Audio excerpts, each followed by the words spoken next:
Good morning students. कल के session में हमने बात की थी आंवले की खेती के बारे में स्टार्टिंग पॉइंट में। उसमें मैंने बताया था आंवले का वैज्ञानिक नाम, उसका कुल, उत्पत्ति स्थल, गुणसूत्र संख्या, जो भी चीज़ें थी इसके बारे में वो बताई थी। आज हम इसके आगे के सेशन की शुरुआत करते हैं। अगला पॉइंट है इसका जलवायु, क्लाइमेट। स्टूडेंट्स, आंवला एक सूखा सहनशील फसल है। ध्यान रखना है, आंवला एक सूखा सहनशील फल है या फसल है। सूखा सहनशील फल है। ध्यान रखना है, इसे उष्ण से उपोष्ण जलवायु में, इसे उष्ण से उपोष्ण जलवायु में,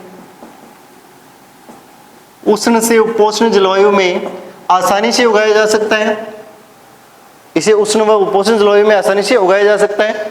प्लस ध्यान रखना है कि जो अधिकतम तापमान सहन करने की इसकी क्षमता है वो 46 डिग्री सेल्सियस, 46 डिग्री सेल्सियस तक तापमान सहन कर सकता है। 46 डिग्री सेल्सियस तक ये तापमान सहन कर सकता है। अधिकतम तापमान जो होता है वो 46 डिग्री सेल्सियस तक सहन कर सकता है। क्लियर। बाद में बात करते हैं अगला पॉइंट, मृदा। मृदा किस प्रकार की चाहिए? देखो, मृदा चाहिए इसके लिए गहरी बलुई दोमट मृदा। गहरी बलुई दोमट मृदा में इसे आसानी से उगा सकते हैं अपन। प्लस ध्यान रखना है, जो क्षारीय मृदाएं होती है जिनका पीएच मान 7 से ज्यादा होता है उन मृदाओं को क्षारीय मृदाएं कहा जाता है। क्षारीय मृदाओं जिनका पीएच मान 7.0 से 9.0 तक है, 9.0 तक पीएच मान है, उन मृदाओं में भी इसको आसानी से उगाया जा सकता है। क्लियर। अब बात करते हैं इसकी किस्मों की। कौन कौन सी इसे किस्में? देखो, परिपक्वन के आधार पर इसकी किस्मों को भी 3 भागों में बांटा गया है। अगला पॉइंट है किस्में, वेराइटीज। किस्मों को परिपक्वन के आधार पर ऊपर लिखना है आपको, परिपक्वन के आधार पर, के आधार पर मतलब परिपक्व किस समय हो रहा है। परिपक्वन के आधार पर किस्मों को 3 भागों में बांटा गया है। 3 भागों में। पहला भाग कौन सा है? पहला भाग है अगेती किस्में। कौन सा भाग है? अगेती किस्में। देखो, अगेती किस्में का परिपक्वन किस समय होता है वो समय भी लिखना है बीच में।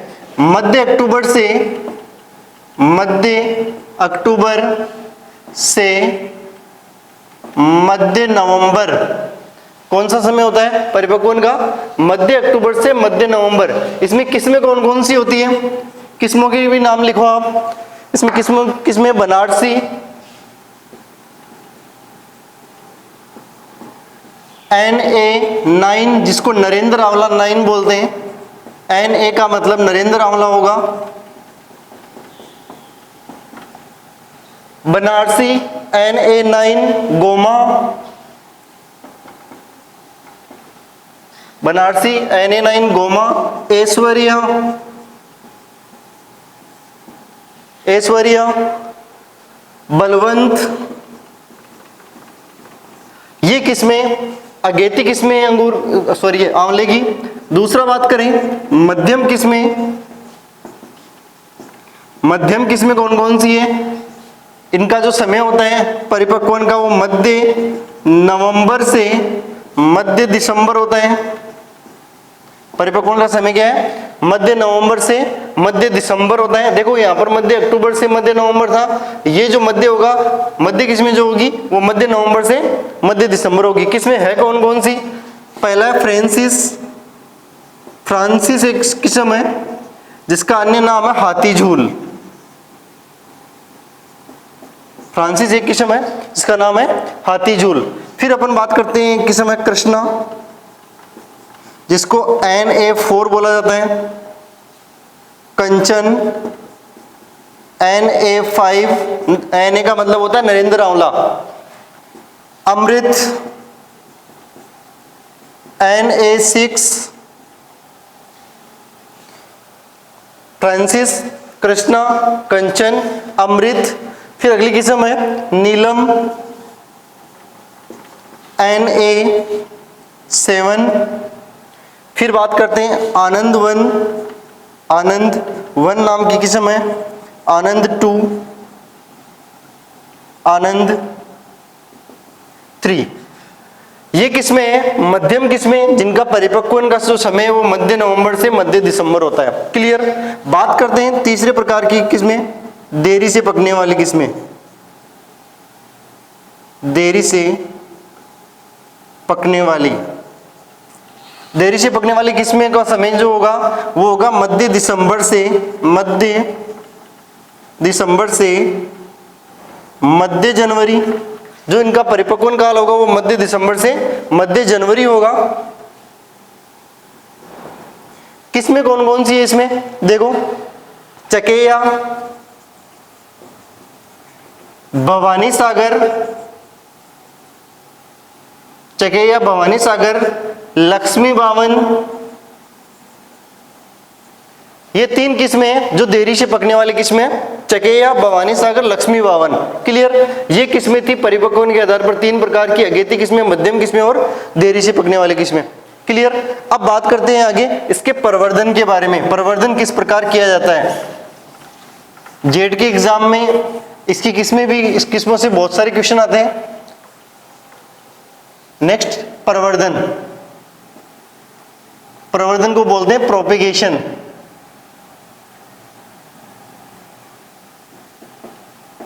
देखो प्रवर्धन में क्या ध्यान रखना है अपने को? प्रवर्धन इसका पेच कलिकायन व टी कलिकायन द्वारा किया जाता है। इसका प्रवर्धन पेच कलिकायन व टी कलिकायन द्वारा किया जाता है। पेच कलिकायन व टी कलिकायन द्वारा किया जाता है। पेच कलिकायन में क्या होता है? देखो, ये मूलवृंत है, मूलवृंत के ऊपर पेच आकार का कट लगाते हैं अपन। ठीक है, इस प्रकार जैसे अपन पिंचिंग मशीन से पेस्ट ठोकते हैं, उस पेच आकार का इस प्रकार कट लगाते हैं। जो मूलवृंत की छाल होती है उस प्रकार उस पर पेच आकार का कट लगाएंगे। इस छाल को नीचे की तरफ मोड़ लेंगे। ठीक है, मोड़ने के बाद में एक साइन लेंगे जिसको सांकुर डाली बोलते हैं। सांकुर डाली, ये इसका नाम है मूलवृंत। जो कटा हुआ भाग है मूलवृंत का, उसके ऊपर इस सांकुर डाली को, उसके अंदर इस सांकुर डाली को फिट करके वापस इसकी छाल को इसके ऊपर कवर करके बांध दिया जाता है। ये कौन सी विधि है? पेच कलिकायन। ठीक है, टी कलिकायन कौन सी विधि है? देखो, टी कलिकायन में क्या होता है? मूलवृंत होता है।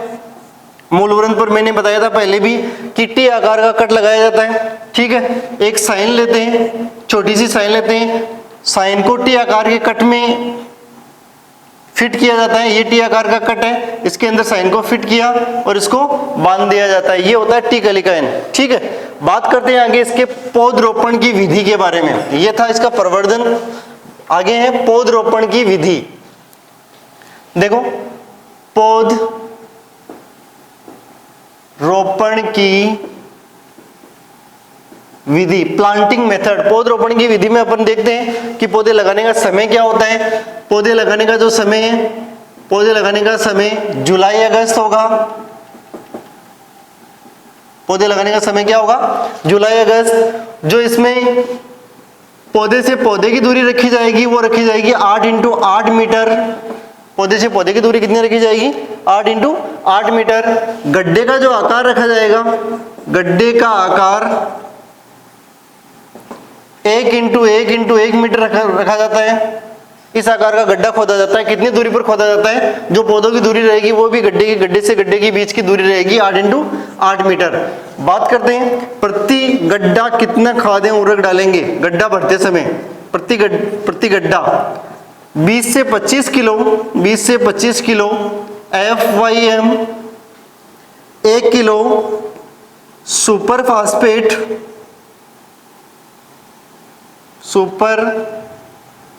फॉस्फेट तथा 50 से 100 ग्राम क्यूनालफोस, 50 से 100 ग्राम क्यूनालफोस का चूर्ण जो होता है, क्यूनालफोस चूर्ण में भी आता है और द्रव अवस्था में भी आता है। यहाँ पर जो गड्ढे में मिलाते हैं अपन तो चूर्ण मिलाते हैं इसका। ठीक है, तो ये प्रति गड्ढा जब भरते हैं गड्ढे को पहले रोपाई से पहले, तो प्रति गड्ढा ये खाद एवं उर्वरक उसमें डाले जाते हैं। फिर जुलाई अगस्त का जब महीना आता है तो पौधे को निश्चित दूरी पर लगा दिया जाता है। क्लियर। अगला बात करते हैं सिंचाई। सिंचाई में देखो ध्यान में रखना है, ये सूखा सहनशील फसल है। मैंने पहले भी कहा था कि सूखा सहनशील पौधा है। सूखा सहनशील पौधा है मतलब सिंचाई की इसको कम आवश्यकता होती है, फिर भी इसमें सिंचाई कितनी करें, कब करें, कितने अंतराल पर करें, वो देखते हैं अपन। ठीक है, देखो सिंचाई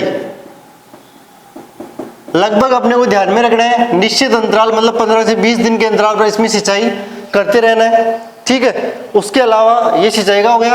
अंतरासस्य एक हेडिंग लगता है अपने अंतरासस्य।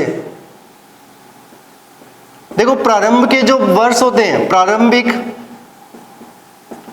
3 वर्षों तक, प्रारंभिक 3 वर्षों तक किसी भी प्रकार का फलन नहीं होता है, तो अपन क्या करते हैं, प्रारंभिक 3 वर्षों तक सब्जियां उगाते हैं। इसमें सब्जियों को उगाया जाता है, सब्जियों को उगाकर अतिरिक्त आय प्राप्त की जाती है, अतिरिक्त आय प्राप्त की जाती है। ठीक है, प्रारंभ के जो 3 वर्ष है उसमें अपन सब्जियों को उगाकर अतिरिक्त आय प्राप्त करते हैं। क्लियर। बात करते हैं इसके फलन की। फ्रूटिंग कब होती है, फलन। देखो फ्रूटिंग के बारे में ध्यान से समझना है कि इसमें जो फ्रूटिंग होती है उसका समय होता है, उसकी जो ऋतु होती है वो बसंत ऋतु होती है। देखो बसंत ऋतु अपने मार्च के महीने में आती है। कब आती है, मार्च के महीने में बसंत ऋतु। इसका फ्रूट, इसमें बसंत ऋतु में क्या होता है, इसमें फूल लगते हैं। बसंत ऋतु में इसमें क्या लगते हैं, फूल लगते हैं। फूल लगने के बाद देखो इसमें फूल लगते हैं, पर परागण की क्रिया होती है। मैंने पहले भी बताया था कल के सेक्शन में। पर परागण के बाद में क्या होगा, निषेचन होगा। निषेचन के बाद में जो युग्मक बनेंगे, क्या होता है, बसंत ऋतु में फूल आते हैं, फूलों पर परागण होता है। पर परागण की क्रिया के द्वारा परागण, जो परागकण होते हैं वो वर्तिकाग्र तक पहुंच जाते हैं और वहां पर निषेचन की क्रिया करते हैं। निषेचन की क्रिया के बाद में युग्मक बनता है। जो युग्मक होता है वो इसका युग्मक सुषुप्त अवस्था में चला जाता है। सुषुप्त अवस्था में चला जाता है। देखो सुषुप्त अवस्था क्या होती है, निष्क्रिय जो अवस्था होती है जिसमें कोई भी प्रकार की क्रिया नहीं होती, वो सुषुप्त अवस्था होती है। इसका युग्मक सुषुप्त अवस्था में चला जाता है। जैसे ही जून जुलाई का महीना आता है या जुलाई अगस्त का जो महीना आता है, वर्षा ऋतु, जुलाई अगस्त के महीने में इसकी सुषुप्त अवस्था टूट जाती है, समाप्त हो जाती है। सुषुप्त अवस्था समाप्त होने के बाद में इसमें क्या होगा, फलों का निर्माण होगा, फल लगना स्टार्ट होंगे और फलों का जो परिपक्वन होता है वो नवंबर दिसंबर में होता है। ध्यान रखना है, फलों का परिपक्वन कब होता है, नवंबर दिसंबर में। तो ये प्रक्रिया पूरी ध्यान में रखनी है आपको कि जो बसंत ऋतु होती है उसमें इसमें फूल आते हैं। फूल आने के बाद में इसमें पर परागण की क्रिया द्वारा निषेचन होगा, परागण होगा, निषेचन होगा। निषेचन के बाद में जो युग्मक बनेगा वो कुछ दिनों, कुछ महीनों के लिए सुषुप्त अवस्था में चला जाता है। जुलाई अगस्त जब महीना आता है तो सुषुप्त अवस्था इसकी टूट जाती है, समाप्त हो जाती है।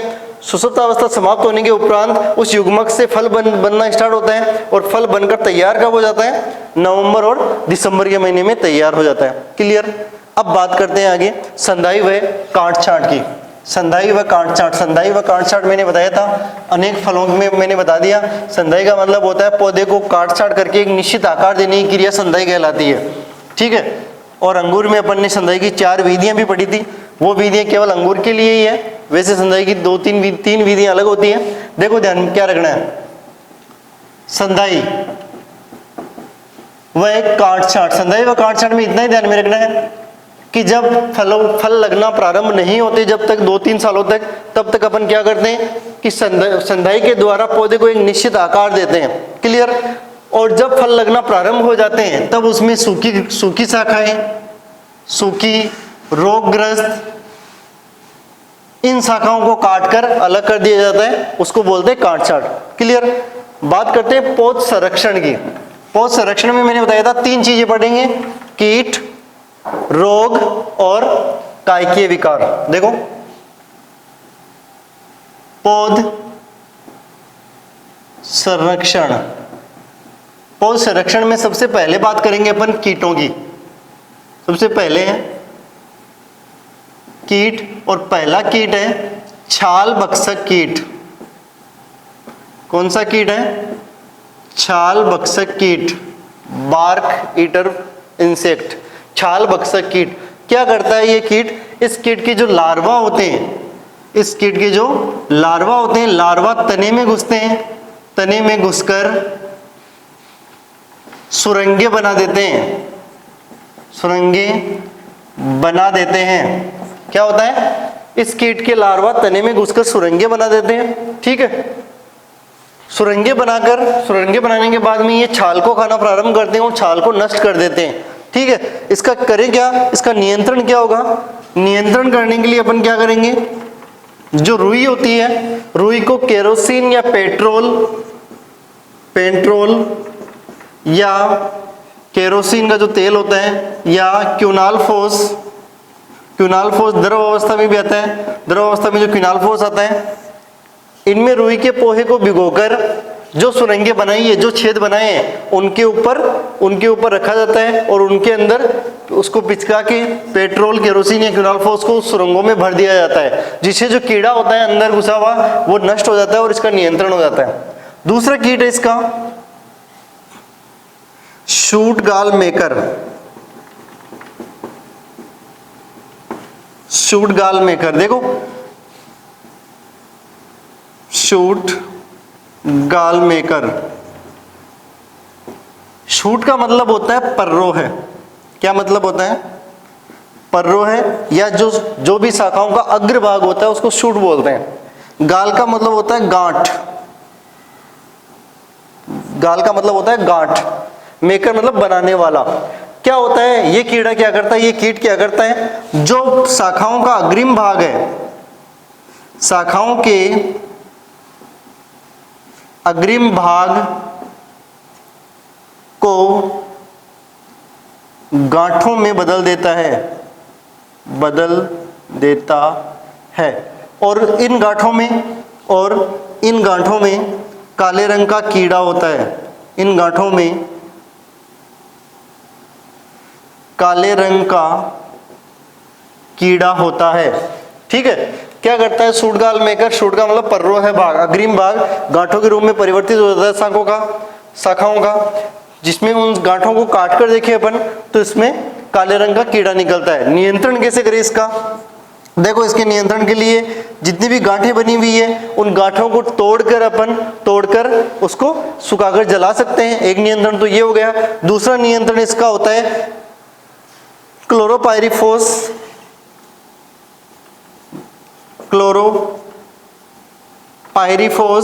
कीटनाशी है ये। क्लोरोपाइरीफोस 1.5 ml प्रति लीटर पानी के साथ घोल बनाकर इसका छिड़काव अपने को करना चाहिए। क्लियर? अब बात करते हैं इसके रोगों के बारे में। ये दो प्रमुख कीट है इसके, छाल भक्षक कीट और शूट गाल मेकर। शूट का मतलब पर्रो है भाग, गाल का मतलब गांठ बनाता है। पर्रो है भाग पर गांठ बना के उसको गांठ जैसी संरचना में परिवर्तित कर देता है। फिर उसमें देखते हैं अपन चीर के तो उसमें एक काले रंग का कीड़ा पाया जाता है। इसके जो रोग है वो दो रोग प्रमुख है। देखो, पहला रोग है रोली रोग। कौन सा रोग है? रोली रोग एक कवकजनित रोग होता है। रोली को रस्ट रोग भी बोलते हैं। देखो दोस्तों, रस्ट डिजीज, रोली रोग या रस्ट डिजीज। रोली रोग किसके द्वारा होता है? रेवेनेलिया। ये देखो, रेवेनेलिया एम्बेलिका नामक कवक के द्वारा होता है। देखो, रोली रोग, रस्ट रोग रेवेनेलिया एम्बेलिका नामक कवक के द्वारा होता है। क्या इसमें जो पौधे के वानस्पतिक भाग है, वानस्पतिक भाग का मतलब है, या वायवीय भाग कह सकते हैं। वायवीय भाग, वानस्पतिक भाग वो भाग होते हैं जैसे तने के ऊपर के भाग होते हैं, जैसे शाखाएं, उसकी पत्तियां, उसके फूल, फल, ये सारे भाग वायवीय भाग कहलाते हैं। ठीक है, तो जो इसके वानस्पतिक भागों पर भूरे रंग के धब्बे बन जाते हैं। भूरे रंग के धब्बे बन जाएंगे। कुछ दिनों बाद अपन देखेंगे तो जो भूरे रंग के धब्बे बने थे वो परिवर्तित हो जाते हैं काले रंग के धब्बों में। किस रूप में परिवर्तित होते हैं? काले रंग के धब्बों में परिवर्तित हो जाते हैं। क्लियर। अब इसका नियंत्रण कैसे करें? जो रोली रोग है, रस्ट रोग, इसके नियंत्रण के लिए घुलनशील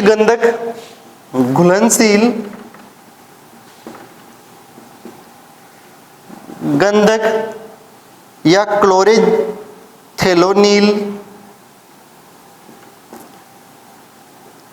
ये दोनों के दोनों कवकनाशी हैं। इनकी मात्रा कितनी लेते हैं? 2 ग्राम मात्रा लेते हैं प्रति लीटर पानी में घोलकर इनका छिड़काव किया जाता है। दोनों में से कोई एक कवकनाशी काम में लेना है अपने को, दोनों कवकनाशी काम में नहीं लेने। अब देखो अगला रोग है ब्लू मोल्ड रोग। अगला रोग है ब्लू मोल्ड। ये भी एक कवकजनित रोग ही है। मोल्ड एक कवक का ही प्रकार होता है। दूसरा रोग है ब्लू मोल्ड रोग। देखो ब्लू मोल्ड में क्या होता है? ये किस कवक के द्वारा होता है? पेनिसिलियम। ये किसके द्वारा होता है? पेनिसिलियम डिगिटेटम। पेनिसिलियम डिगिटेटम नामक कवक के द्वारा होता है। यह रोग पेनिसिलियम डिगिटेटम नामक कवक के द्वारा होता है। इस रोग में होता क्या है? इस रोग में फलों पर भूरे रंग के चकत्ते बन जाते हैं। फलों पर भूरे रंग के चकत्ते यानी धब्बे बन जाएंगे। फलों पर भूरे रंग के चकत्ते बन जाते हैं। भूरे रंग के चकत्ते बनने के बाद में धीरे धीरे फलों का रंग काला होने लगता है और फल अंदर से सड़ने लगता है। कई बार क्या होता है, जब फल सड़ जाता है तो उसको पिचका के देखते तो उसमें से पीला रंग का द्रव निकलता है, गंदा सा। ठीक है, वो इसका रोग का लक्षण है। इसका नियंत्रण कैसे करें? नियंत्रण में देखिए, इसके नियंत्रण के लिए फलों को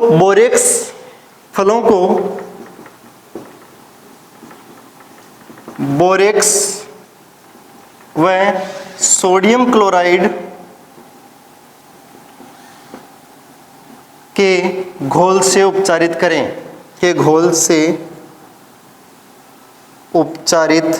करें। ये रोग कटाई के बाद में भी हो सकता है। जब अपन भंडारण करते हैं आंवले का, उस टाइम में भी ये रोग हो सकता है। उस टाइम में भी कवक इसमें आक्रमण करके ये इस रोग को फैला सकते हैं। तो इसमें क्या करेंगे अपन, जो फल अपन भंडार गृह में रख रहे हैं उन फलों को भंडारित करने से पहले उसमें बोरेक्स या सोडियम क्लोराइड दोनों को मिला के इनसे उपचारित करके इसको रखा जाता है। क्लियर। नेक्स्ट हम बात करते हैं इसके कायिकीय विकारों के बारे में। देखो इसमें 2 ही कीट थे। दोनों कीटों के नाम थे छाल भक्षक कीट और शूट गाल मेकर। 2 रोग थे। पहला रोग था रोली रोग, दूसरा रोग था ब्लू मोल्ड रोग। अब बात करते हैं अपन इसके कायिकीय विकार, फिजियोलॉजिकल डिसऑर्डर। कायिकीय विकार, फिजियोलॉजिकल डिसऑर्डर। देखो एक ही कायिकीय विकार होता है इसमें इंपॉर्टेंट, आंतरिक काला धब्बा, इंटरनल ब्लैक स्पॉट।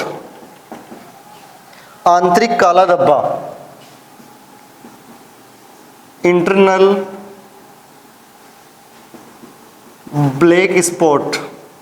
ये जो रोग होता है, ये जो कायिकीय विकार होता है, ये कायिकीय विकार बोरोन तत्व की कमी से होता है। बोरोन की कमी से ये जो कायिकीय विकार होता है वो बोरोन की कमी से होता है। इसके नियंत्रण के लिए अपन बोरेक्स का छिड़काव करेंगे।